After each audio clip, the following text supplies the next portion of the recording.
Good morning students. இன்றைக்கி இந்த வீடியோவில் நம்ம என்ன பார்க்க போகிறோம் அப்படின்னா chapter 3 computer organisation. So introduction பார்க்கலாம். Computer organisation deals with hardware components of a computer system. அதாவது கம்ப்யூட்டர் சிஸ்டத்தில் இருக்கிற ஹார்ட்வேர் கம்போனன்ட்ஸ் கூட இது டீல் வைத்திருக்கிறது. அதாவது ஒரு ஒப்பந்தம் அப்படின்னு சொல்லிட்டு சொல்லலாம் தமிழில். ஸோ கம்ப்யூட்டர் சிஸ்டத்தில் இருக்கிற ஹார்ட்வேர் கம்போனன்ட்ஸ் கூட இது டீல் வைத்திருக்கிறது. இது கூட input and output device, CPU, storage device and primary memory, இது மூணுமே இதெல்லாம் இருக்கிறது. இது கூட என்னென்ன இருக்கிறது? Input device, output device, CPU, storage device and primary memory. So கம்ப்யூட்டரில் இருக்கிற வேரியஸ் கம்போனன்ட்ஸ் ஹார்ட்வேர் எப்படி ஆப்ரேட் ஆகுது என்பதை பொறுத்தது. அதுக்கடுத்தது கம்ப்யூட்டர் ஆர்கனைசேஷன், அதாவது ஒரு விதமாக பார்க்கும்போது கம்ப்யூட்டர் ஆர்கிடெக்சர் மாதிரியே இருக்கும். அதாவது கம்ப்யூட்டர் ஆர்கனைசேஷனை ஒரு சைடாக பார்க்கும்போது எப்படி இருக்கும் அப்படின்னா கம்ப்யூட்டர் ஆர்கிடெக்சர் மாதிரியே இருக்கும்.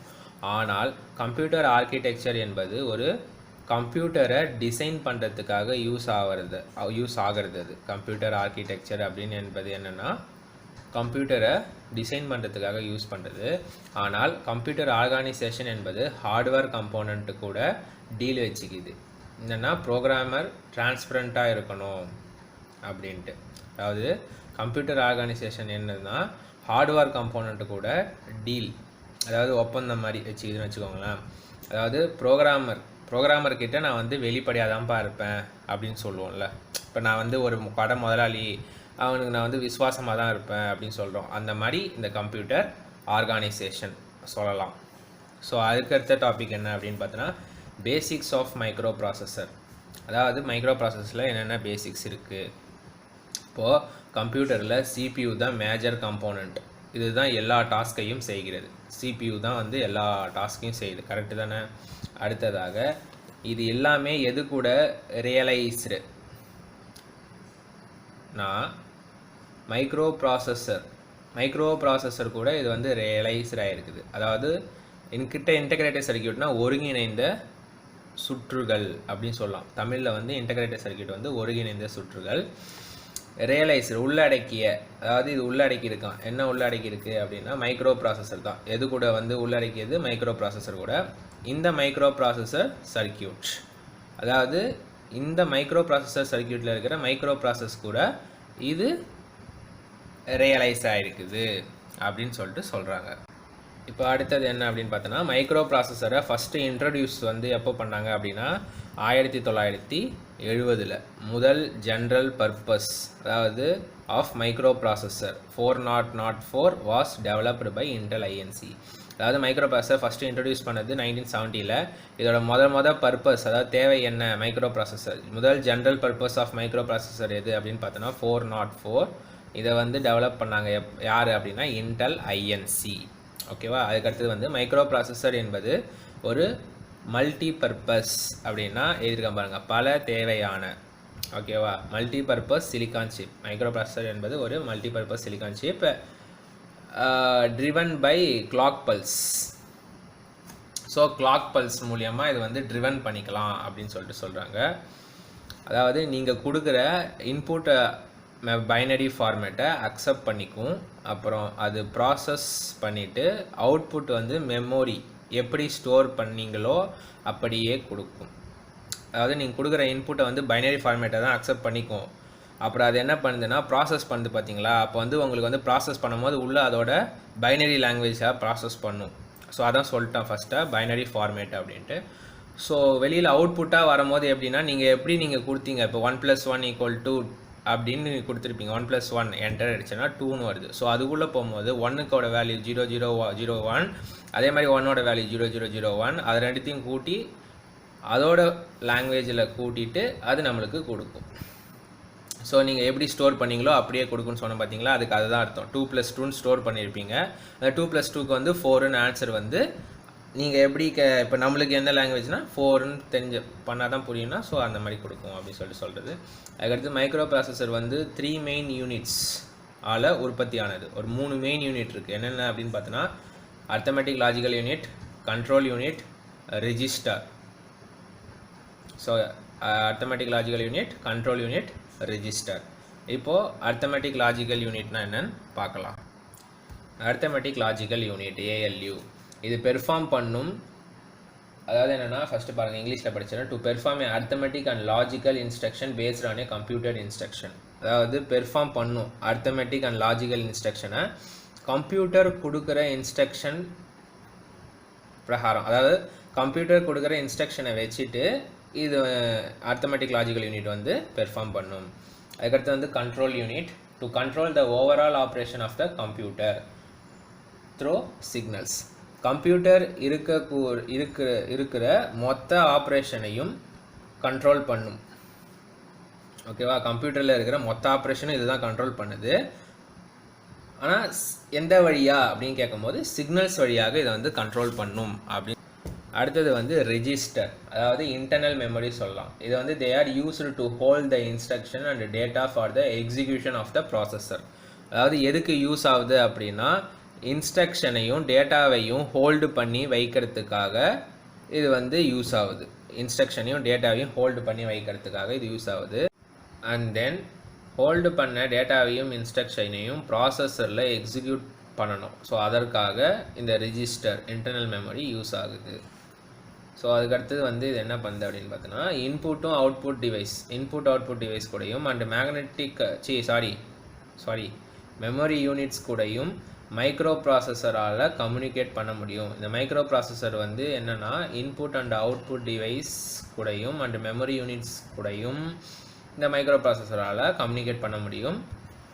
இதில் வந்து சிஸ்டம் பஸ்னால் என்ன அப்படின்னா bunch of wires, collection of address bus, data bus and control bus. அதாவது சிஸ்டம் பஸ் அப்படின்னா என்னென்னா ஒரு பஞ்ச் ஆஃப் ஒயர்ஸ். என்ன wires? Collection of address bus, data bus, control bus. So communication சேனலாக சர்வ் பண்ணுது. இதெல்லாம் எப்படின்னா கம்யூனிகேஷன் சேனலாக சர்வ் பண்ணுது.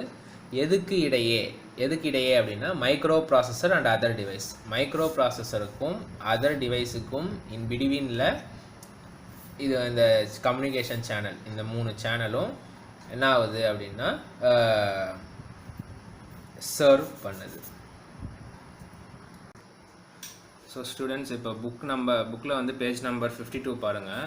இப்போ interconnecting the microprocessor with other device figure 3.2ல் பாருங்கள். இப்போ மைக்ரோ ப்ராசஸர்னால் 3 மெயின் யூனிட்ஸால் வந்தது அப்படின்னு சொன்ன பார்த்தீங்களா, arithmetic logical unit, register, control unit. So இந்த மைக்ரோ ப்ராசஸரை நம்ம வந்து என்ன பண்ணுறோன்னா அதர் டிவைஸுக்கு இன்டர்கனெக்டிங் பண்ணுறோம். பாருங்கள், மெமரி வந்து ரோம் ரேம், மெமரியில் வந்து டைப்ஸ் வந்து ரோம் ரேம் இருக்குது. ஸோ இன்புட் அவுட்புட் இது ரெண்டுமே வந்து அதர் டிவைஸ். ஸோ மைக்ரோ ப்ராசஸரை அதர் டிவைஸ் கூட நம்ம வந்து இன்டர்கனெக்டிங் பண்ணுறோம் த்ரூ சிஸ்டம். ஸோ அடுத்த டாபிக் என்ன அப்படின்னு பார்த்தா கேரக்டரிஸ்டிக்ஸ் ஆஃப் மைக்ரோ ப்ராசஸர். அதாவது microprocessor performance depends on the following characteristics.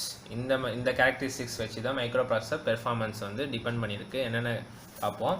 Clock speed, instruction set and word size. So first என்ன பார்க்க போகிறோம் அப்படின்னு பார்த்தோன்னா கிளாக் ஸ்பீடு.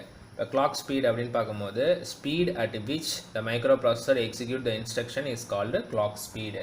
அதாவது ஒவ்வொரு மைக்ரோ ப்ராசஸருக்குள்ளேயும் ஒரு இன்டர்னல் கிளாக் இருக்கும். ஸோ அந்த இன்டர்னல் கிளாக் தான் வந்து ரெகுலேட்ஸ் பண்ணும் ஸ்பீடை. At which it execute the இன்ஸ்ட்ரக்ஷனை எக்ஸிக்யூட் பண்ணும்பொழுது அந்த ஸ்பீடை வந்து ரெகுலேட் பண்ணுறது வந்து இன்டர்னல் கிளாக், மைக்ரோ ப்ராசஸருக்குள்ளே இருக்கிற இன்டர்னல் கிளாக் தான். ஸோ இதை வந்து கிளாக் ஸ்பீடை வந்து எப்படி மெஷர் பண்ணுறாங்க அப்படின்னா megahertz or gigahertz. மெகா ஹெட்ஸ்லையும் மெஷர் பண்ணலாம், ஜிகா ஹெட்ஸ்லையும் மெஷர் பண்ணலாம். 1 மெகா ஹெட்ஸ் வந்து 1 million cycle per second, 1 gigahertz வந்து 1 billion cycle per second. Clock ஸ்பீடோட ரேஞ்ச் வந்து 3 ஜிகா ஹெட்ஸ். அதாவது கிளாக் ஸ்பீடுக்குன்னு ஒரு ரேஞ்ச் இருக்கான், அது வந்து 3 ஜிகா ஹெட்ஸ். ஸோ அடுத்த கேரக்டரிஸ்டிக்ஸ் என்ன அப்படின்னு பார்த்தோன்னா இன்ஸ்ட்ரக்ஷன் செட். ஒரு கமாண்டை வந்து நீங்கள் வந்து கம்ப்யூட்டருக்கு வந்து கொடுக்குறீங்க. எதுக்குன்னா to perform A operation on data. ஒரு டேட்டாவில் நீங்கள் வந்து ஒரு ஆப்ரேஷனை பெர்ஃபார்ம் பண்ணுறதுக்காக ஒரு கமாண்டை நீங்கள் கொடுக்குறீங்க பார்த்தீங்களா, அதுக்கு பேர் இன்ஸ்ட்ரக்ஷன். அதுவே ஒரு மைக்ரோ ப்ராசஸரை நிர்வகிக்க வடிவமைக்கப்பட்ட மிஷின் லாங்குவேஜ் வழிமுறைகளின் அடிப்படை தொகுதி வந்து இன்ஸ்ட்ரக்ஷன் செட் எனப்படும். அதாவது ஒரு மைக்ரோ ப்ராசஸரில் நீங்கள் வந்து டிசைன் பண்ணுறீங்க, அந்த மைக்ரோ ப்ராசஸர் நீங்கள் வந்து டிசைன் பண்ண போகிறீங்க. டிசைன் பண்ணுறதுக்காக நீங்கள் வந்து ஒரு பேசிக்கான ஒரு மிஷின் லாங்குவேஜோட வழிமுறையை நீங்கள் வந்து அடிப்படையாக வச்சுருக்கீங்க. ஒரு பேசிக்கான ஒரு மிஷின் லாங்குவேஜோட வழிமுறை. ஸோ அந்த இதுக்கு பேர் தான் என்ன சொல்லுவாங்கன்னா இன்ஸ்ட்ரக்ஷன் செட் அப்படின்னு சொல்லுவாங்க.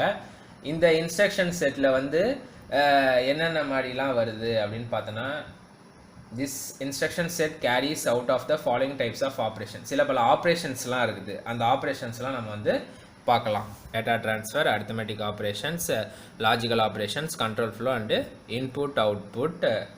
அடுத்த டாபிக் என்ன அப்படின்னு பார்த்தோன்னா, data communication between CPU and memory. அதாவது the central processing unit memory data register மற்றும் மெமரி அட்ரஸ் ரெஜிஸ்டர் கொண்டுள்ளது. அதாவது மெமரி டேட்டா ரெஜிஸ்டரையும் மெமரி அட்ரஸ் ரெஜிஸ்டரையும் கொண்டுள்ளது எது? CPU. ஸோ மெமரிக்கும் மற்றும் CPUக்கும் இடையே தேவையான டேட்டாவை MDR தேக்கி வைக்கும். அதாவது MDR என்னென்னா சேமித்து வைக்குது. மெமரிக்கும் மற்றும் CPUக்கும் இடையே தேவையான டேட்டாவை அது சேர்த்து வைக்குது.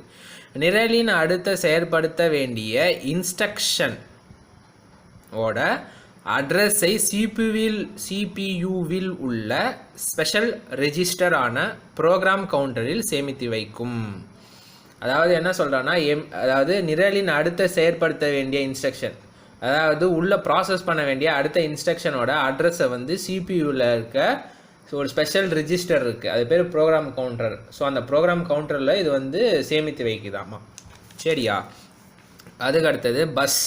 அதாவது பஸ் அப்படின்னா என்னென்னா, பஸ் என்பது கம்ப்யூட்டரில் உள்ள இன்டர்னல் கம்போனன்ட்ஸுக்கு இடையே தொடர்பு கொள்ள பயன்படும் வயரின் தொகுப்பு ஆகும். அட்ரஸ் பஸ் மெமரி லொக்கேஷனை குறிக்க பயன்படுகிறது. அட்ரஸ் பஸ் வந்து மெமரி லொக்கேஷனை குறிக்க பயன்படுகிறது. Decoder digital circuit. டீகோடர் வந்து ஒரு டிஜிட்டல் சர்க்கியூட் என்பது குறிப்பிட்ட மெமரியை லொக்கேஷனை குறிக்க பயன்படுத்தப்படுகிறது. ஒரு லொக்கேஷனை குறிக்கிறதுக்காக இது வந்து பயன்படுத்தப்படுகிறது. அட்ரஸ் ரெஜிஸ்டர் அட்ரஸ் பஸ் உடன் இணைக்கப்பட்டு அது அட்ரஸ் ஆஃப் த இன்ஸ்ட்ரக்ஷனை வழங்குகிறது.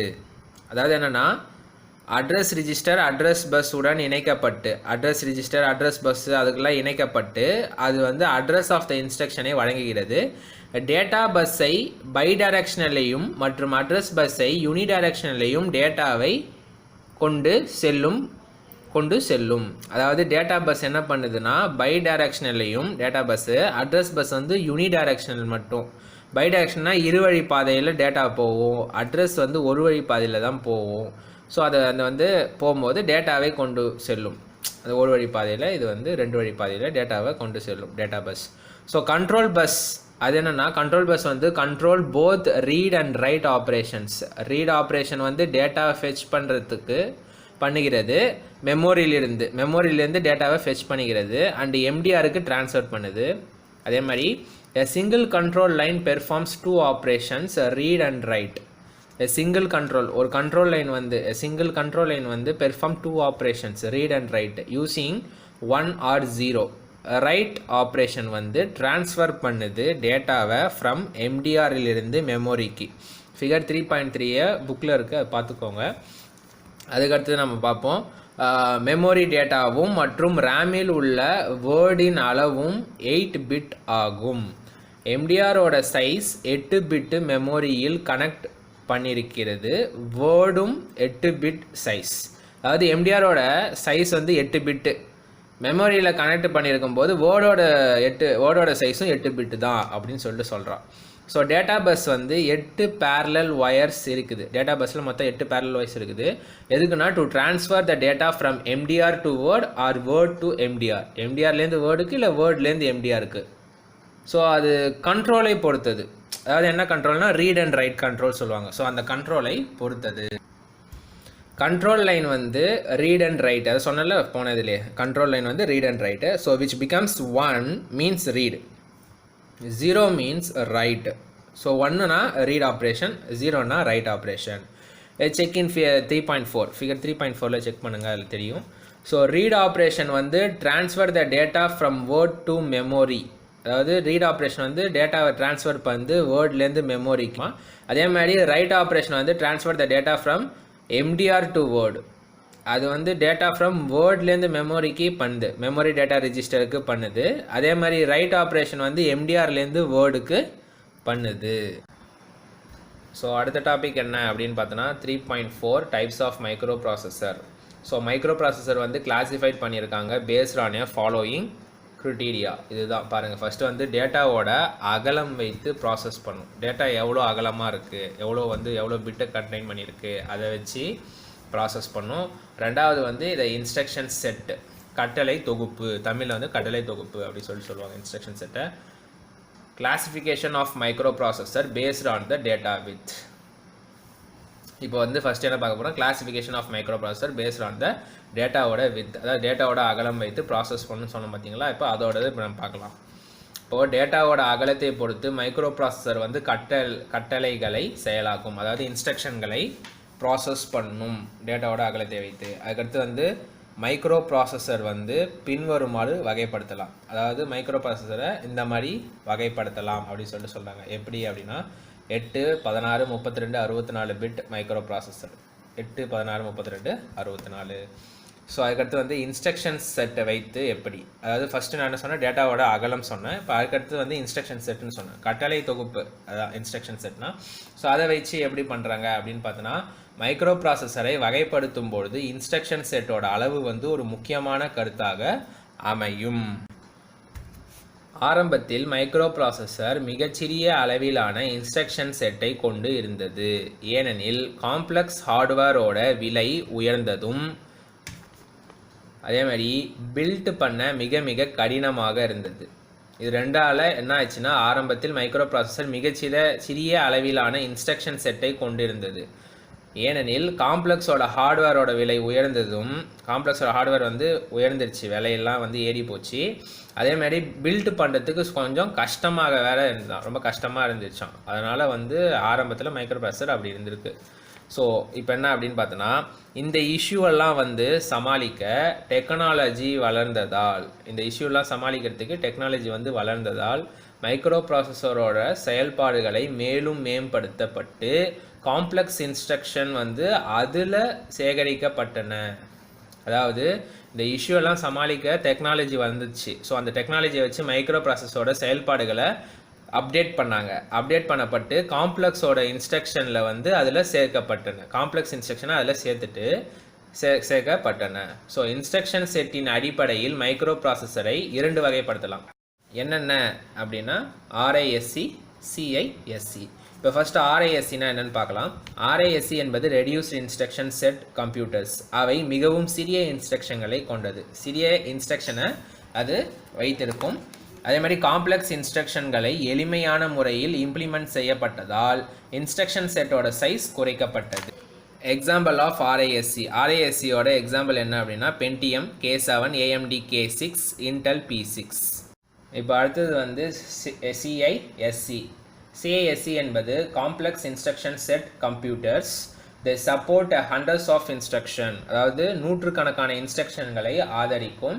Computers supporting CISC can accomplish a wide variety of tasks, making them ideal for personal computers. Computer support பண்ணுற CISC-ஐ பரந்த மாறுபாடுகளுடைய வேலைகளை செய்யறதோடு அது making them ideal for personal computers. ஒரு personal கம்ப்யூட்டர்ஸை எதிர் மாதிரி இருக்கணும் அப்படின்னு சொல்லிட்டு ஐடியலாக இருக்கும், அது அந்த மாதிரி இருக்குது அப்படின்னு சொல்லிட்டு சொல்கிறாங்க. இதோட எக்ஸாம்பிள்ஸ் பார்க்க போனால் CISC-யோட எக்ஸாம்பிள்ஸ் வந்து Intel 386 and 486, Pentium 2 and Pentium 3. So இப்போ வந்து நம்ம வந்து do you know பாக்ஸை கொஞ்சம் பார்க்கலாம். இப்போ பாருங்கள், the first commercial microprocessor Intel 4004 is a 4-bit processor. அதாவது இன்டெல் வந்து 4004ன்னு ஃபஸ்ட்டு இது பண்ணாங்க, ஃபஸ்ட்டு மைக்ரோ ப்ராசஸர். ஸோ அது வந்து 4-bit ப்ராசஸர் மாதிரி கொண்டு வந்தாங்க. இதுக்கு வந்து எப்படி இருக்குன்னா 4 pin, 4 input pin, 4 output pin. Number of output pin is always equal to the number of input pins. Input pins எவ்வளோ இருக்கோ அதே ஈக்குவலுக்கு அவுட்புட் பின்ஸும் இருக்கும். It can process 4 bits at a time. At a டைமில் 4 பிட்டை வந்து அதால் ப்ராசஸ் பண்ண முடியும். அதனால தான் இதுக்கு பேர் வந்து 4-bit ப்ராசஸர் அப்படின்னு சொல்லிட்டு சொல்கிறாங்க. So it is also called as a 4-bit processor. Intel 4004. So இப்படி தான் இருக்கும் இமேஜ். ஸோ இது பாருங்கள், ப்ரொடியூஸ்டு ஃப்ரம் 1971 to 1981 வரைக்கும் இருந்தது இது. அதே மாதிரி மேனுஃபேக்சர் பண்ணது இன்டெல் ஐஎன்சி. இதோட கிளாக் ஸ்பீட் வந்து 740 kHz. சைஸ் வந்து 10 மைக்ரோமீட்டர். டிரான்சிஸ்டர் வந்து 2300 அண்ட் டேட்டா வித் வந்து 4 bits. பேக்கேஜ் வந்து 16 பின் பேக்கேஜ். ஸோ இன்டெல் ஐஎன்சி வந்து released many micro processor like Intel 8085 which is an 8-bit processor, அதே மாதிரி Intel 8086 which is a 16-bit processor and so on. So currently most of the microprocessor use 32-bit or 64-bit architecture. அதாவது Intel INC வந்து நிறையா micro processor release பண்ணியிருக்காங்க. எப்படின்னா Intel 8085 அது வந்து 8-bit processor, 8086 அந்த மாதிரி நிறையா வந்து இன்டெல் தரப்புலேருந்து நிறையா வந்திருக்கு. ஸோ இப்போ கரண்ட்டாக என்ன போயிட்டுருக்கு மைக்ரோ ப்ராசஸர் அப்படின்னா 32ம் 64-பிட்டும் தான் போயிட்டுருக்கு. அடுத்த do you know பாக்ஸ் பாருங்கள். if 5 volt is applied at one end, ஒரு எண்டில் பார்த்தோன்னா 5 volt இருக்குது. ஓகேவா? அது ஒரு எண்டில், அதாவது ஒரு ஒயரோட ஒரு எண்டில் வந்து 5 volt அப்ளை பண்ணியிருக்காங்க. அதே மாதிரியே அதர் எண்ட் ஆல்சோ ரிசீவ் பண்ணுறது வந்து 5 volt தான். இந்த சேம் வே, இந்த மாதிரியே சேம் வேல the buses are wires. Buses வந்து wire. So and the binary data are voltage. Buses வந்து ஒயராகவும் பைனரி டேட்டா வந்து வோல்டேஜாகவும் கன்வெர்ட் பண்ணால் 5 volt as 1 and 0 volt as 0. And these buses can simply pass the data. இந்த bus என்ன பண்ணணும்னா simply டேட்டாவாக pass பண்ணும் ஆஸ் ஏ வோல்டேஜாக பாஸ் பண்ணும் from one end to another. ஒரு எண்ட்லேருந்து அடுத்ததுக்கு வந்து இந்த பஸ்ஸஸ்லாம் வந்து சிம்ப்ளி பாஸ் த டேட்டா வந்து வோல்டேஜாக வந்து பாஸ் பண்ணும் அப்படின்னு சொல்லிட்டு சொல்லியிருக்காங்க. Thank you students. Please subscribe, share and like